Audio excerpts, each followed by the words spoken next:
Question of the mind. Stilling our mind in meditation is the topic today. And I wanted to start with a reflection on how we're doing generally in life, but also specifically during this time that we've had together so far. When we're reducing the intensity and working with obstacles, what is persistent? What would lead us to more freedom? So a lot of these are internal, catastrophic thoughts, fear, our younger self needing attention, inner critic, anxiety, sensory overload. There's so many things in our culture that inhibit our freedom because it kind of grabs our attention. As you're sensing into this for yourself, what are some of the obstacles that you've been noticing? If we're really busy, if we're really tired, if our physical health isn't that great, what is your experience?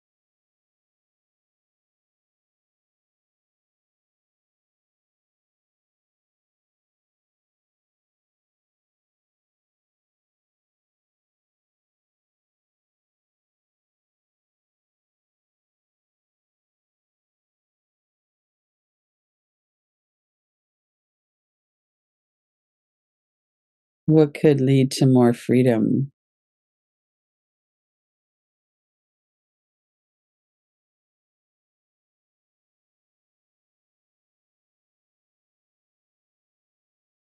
And how are you working with yourself around that?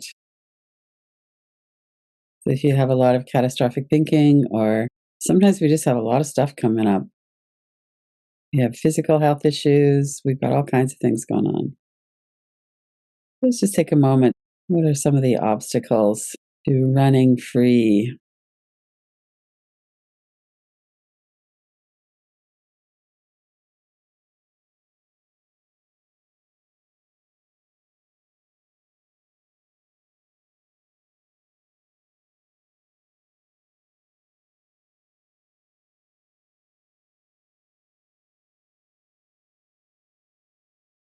I wanted to bring in a little bit about the tradition that I study and work in, the Himalayan tradition of yoga meditation.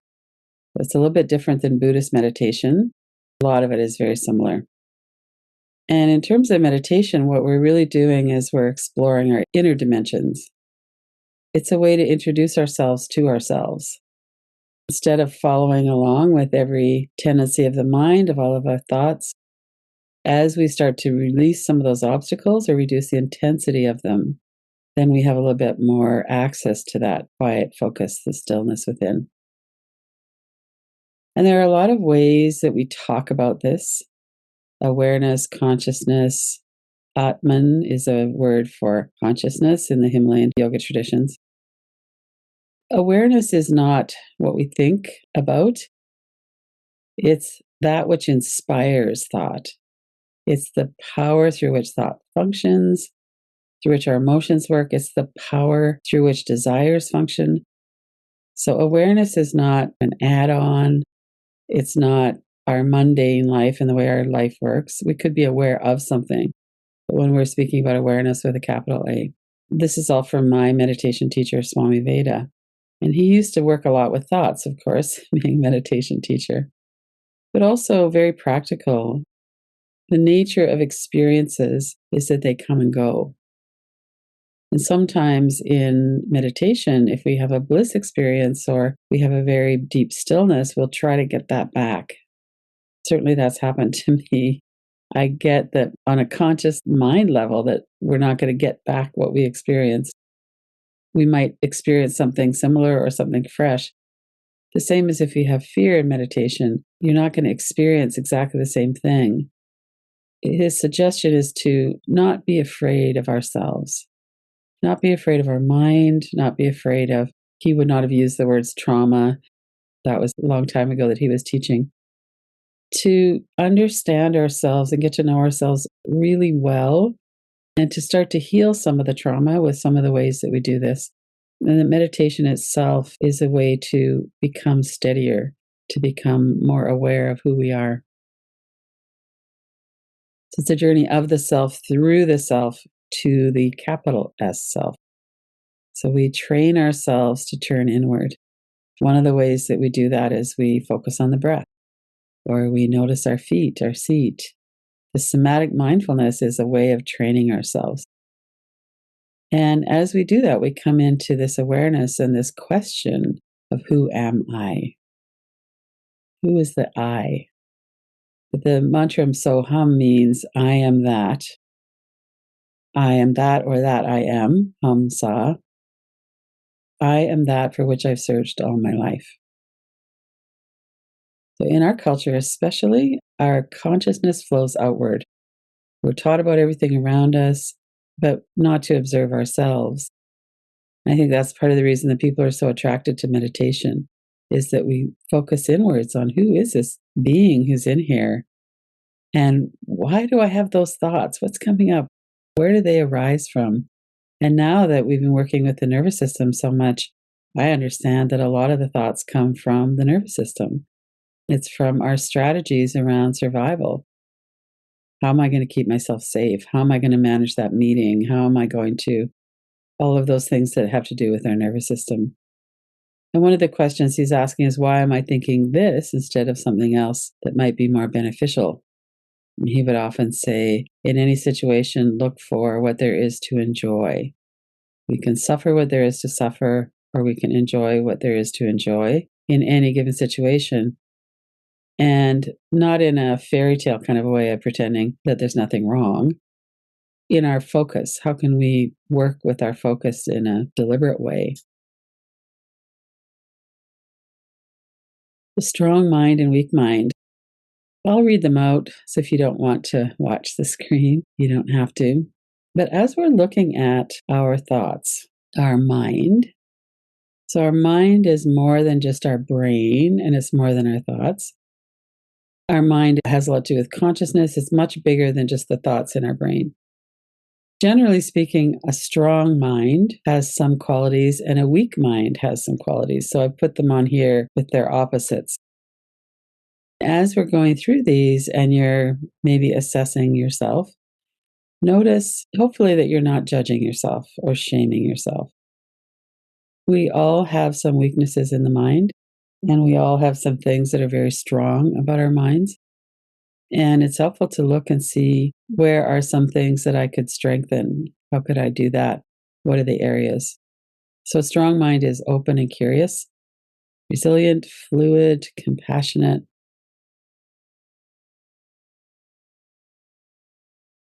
Let these land.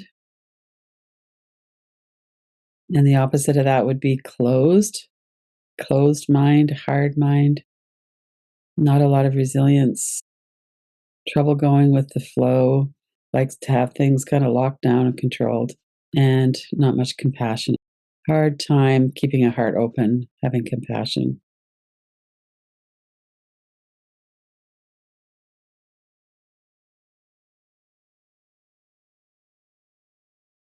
And none of these are on-off switch. They're all a continuum. A strong mind is humble. A weak mind is egotistical. So a lot of concern about me, mine, can I keep these things?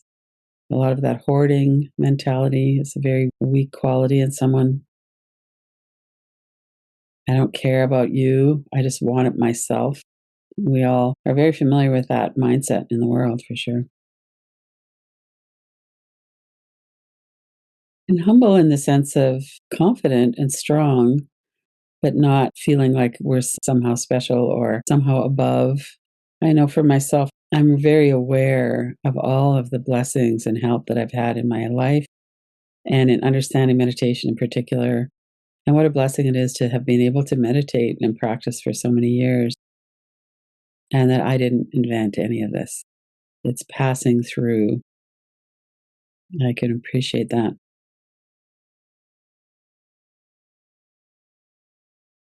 So if we move into our relationship with other people, someone with a weaker mind gets a lot of resistance from people and are suspicious about people. What are their motives? Whereas a strength of a mind is more just a basic trust that people are generally cooperative and trustworthy. Not that everybody's always going to behave as their best self, because that doesn't always happen. Just a fundamental feeling of everyone's trying to do their best, everyone's trying to get along. And sometimes we run into people who don't have a lot of capacity in that area, and they're more difficult to be around. We're not saying you have to engage with everybody, just generally speaking, feeling like you can trust people. You can be yourself.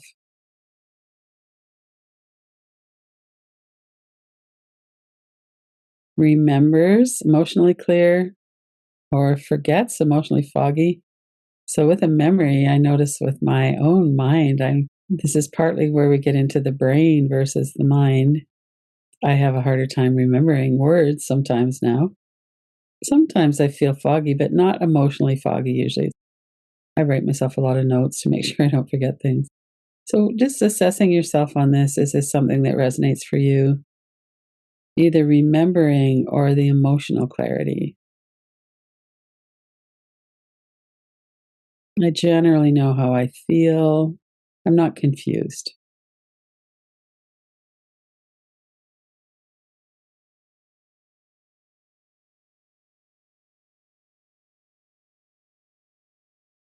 And again, these are highly influenced by our circumstances. If I'm tired, I have a lot less capacity to remember.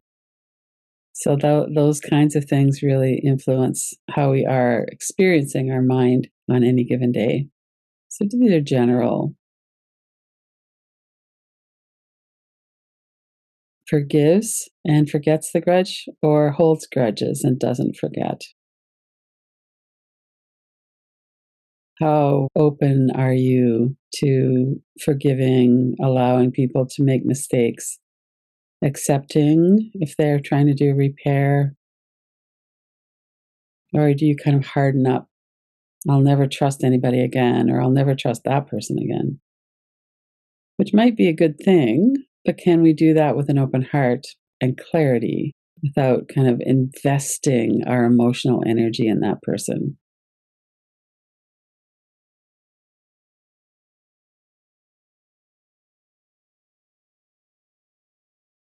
And seeking to understand ourselves and each other. And on the opposite side of that, a weak mind is someone who talks ill of others, who's always kind of critical. And this might be in our own mind that we're critical of other people, or it might be someone who criticizes and causes trouble by talking badly about other people. And that the origin of that is a weak mind.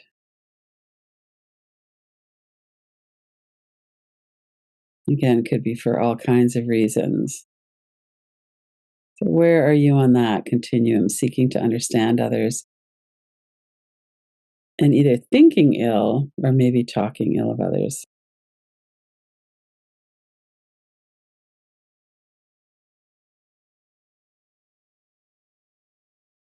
And seeing the big picture, wanting good for all. This is a little bit related to the humble, egotistical. So someone with a weaker mind sees only the parts. It's hard to see the whole picture and are quite self centered in terms of what I want is way more important. I might not even see what the other people need here. And it doesn't bother them that they're hoarding or getting everything or causing problems or hurt for other people. It's all about them. And sometimes we need to take a breath and let ourselves see the big picture, let other people into our awareness. This is one of the things I feel that we lose a bit of capacity around when we're stressed, when we're in survival mode. Part of what happens in survival mode is that we narrow in and really get focused on surviving. And it makes it a bit harder to have that forgive and forget, to seek to understand others, because right now all I want is my own survival. Maybe the survival of my clan or family or something. But in order to have some of this strength in our mind, we have to be working with reducing the trauma and regulating our nervous system. And then a strong mind can concentrate, can focus. And otherwise, it might be more easily distracted. We lose focus. So, on a general basis, let's take a minute or two to sense into what is it that I might want to explore a little bit more? What feels like it could use a little bit more work?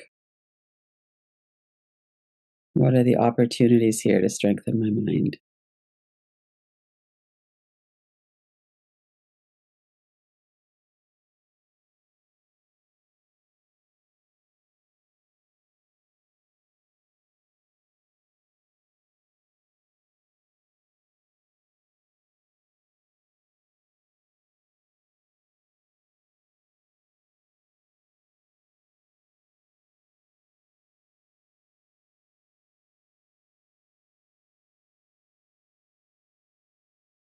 And notice your body, notice your breath. See if you could keep an open heart.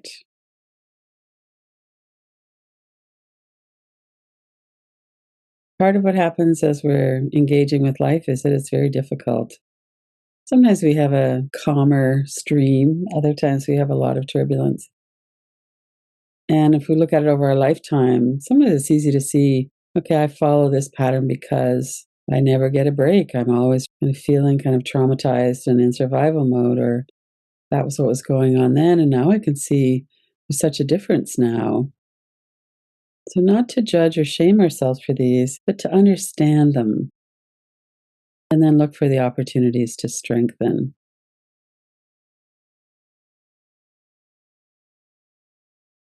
Take a few deeper breaths. The 8 rungs of yoga. The bottom 4 are the yamas and niyamas, which are ethical precepts, basically kindness, non harming, truthfulness, things like that. Asana, which is yoga poses, and then pranayama, which is working with breath and energy. The top 4 of the 8 rungs are the ones that we work with in meditation. And so those are pratyahara, which is withdrawing the mind from the senses. As we withdraw the mind from the senses, then we start to get a little bit more stillness, a little bit more capacity to focus. We develop the capacity to concentrate.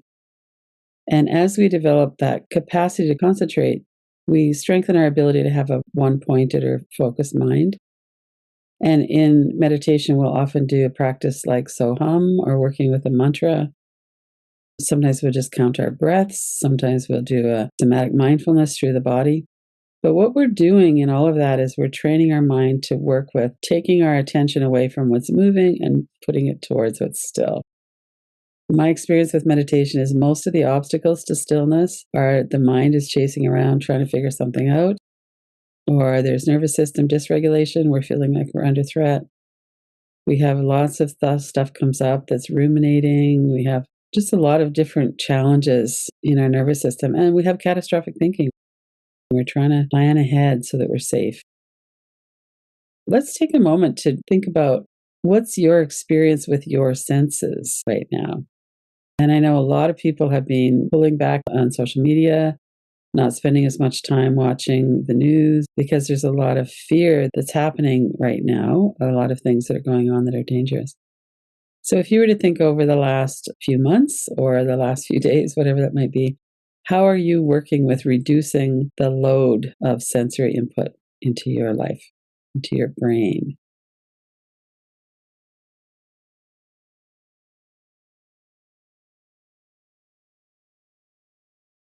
It costs us something to let the world just kind of bombard us.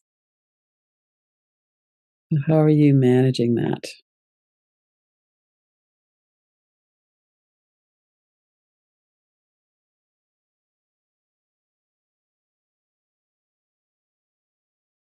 One of the things that I find so fascinating is to acknowledge that until 60 or 70 years ago, when we saw something in a video format, it was happening right in front of us. The Vietnam War in the 60s was the first war that was televised. Now we're bombarded with images of war and violence and economic destruction and politicians and all of those things that are going on. So I think it's become very, very important to think about what we're bringing in and what we're allowing into our internal environment because it has such a high cost to it.